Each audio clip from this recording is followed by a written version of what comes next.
according to the people at Logo, their biggest hit by far.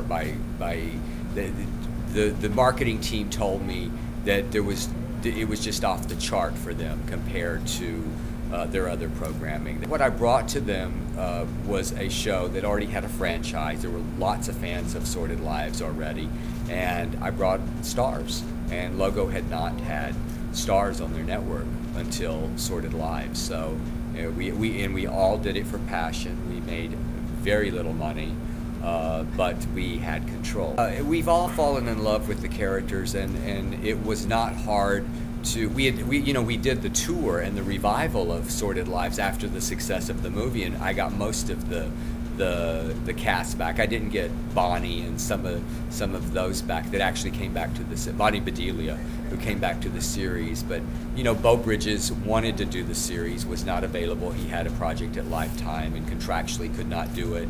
And Delta Burke fell out like 7 days before we were shooting, but was replaced by the fantastic Caroline Ray. So I adore Caroline and love her Nolita. So yeah, but the film cast, which was a lot of the stage cast, they sort of own those characters. They feel they don't want to give them up. I hope so. I mean, it's not as, with the economy, it's not as easy as I thought it would be. I thought I would deliver a hit show, and there would be immediate pickup, and there was from Logo, but they're not the only financial partner. Logo does not own the show, and so we are partially financed by an international company who has the international rights. So they're a little behind the success of what happened here in the States with Sordid Lives, but they just sold Sweden, and we just got a great review today in the Jerusalem Post. So it's in Israel right now. So I think we're going to be fine, but it's not going to be as, we should have already shot by now.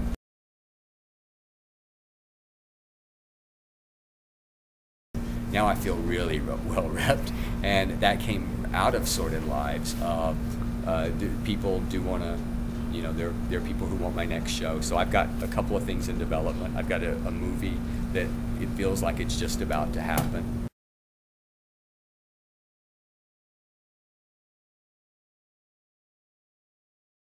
It was a huge departure from what people were expecting. I think they come to Adele Shore's play, although I think Southern Baptist Sissies prepared them for some more, darker tragedy. This has been, in all my work, the Trials and Tribulations of the Trailer Trash Housewife was my most critically successful play.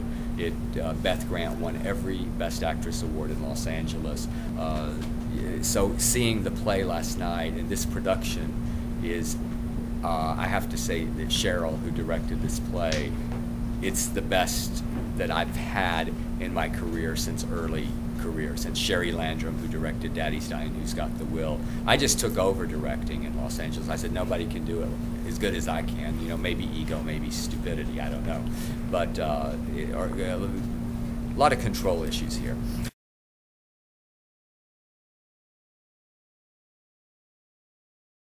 I write what I know, and I write from experience, and I write base characters on people that are in my life. And so, yes, religion has had a profound effect on my life. And I was thinking last night as I was watching Trailer Trash Housewife, which is quite a departure from me. It's not gay themed, and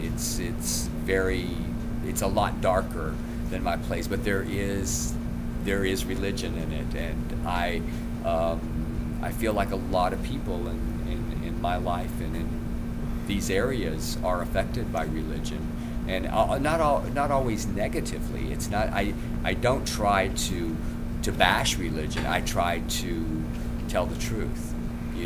So I mean, I think that Willa Dean in this play is a really good Christian, and she lives by the good book and does good things.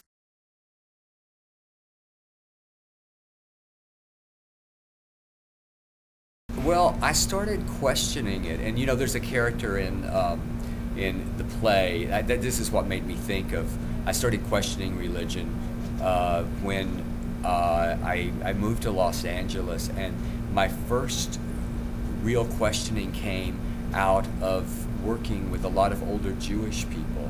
I was doing telephone sales at the Daily News, being a struggling actor, and I fell in love with, Sonia Gottlieb and Milt Wiedersheim and all of these, David Goldberg, and I didn't really believe anymore that they could be sent to hell just because they were Jewish. And then I started really exploring other religions and world religions, and yeah, a lot of things started falling apart for me.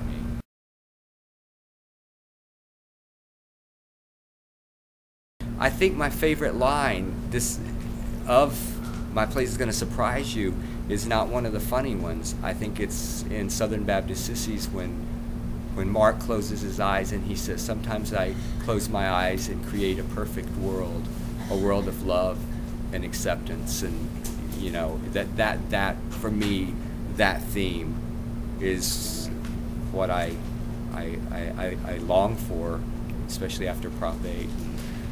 Jason and I got married, and now we don't know. We're sort of in that 18,000 couple limbo right now. So I do. Sometimes I close my eyes and I think, yeah, we're going to get there.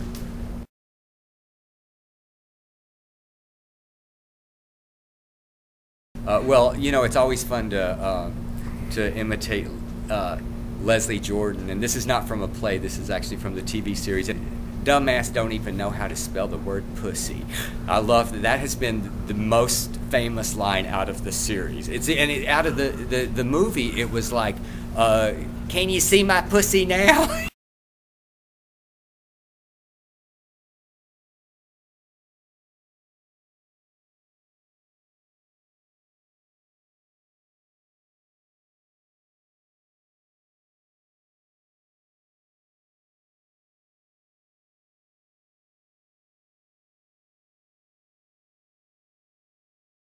Why is it always about pussy?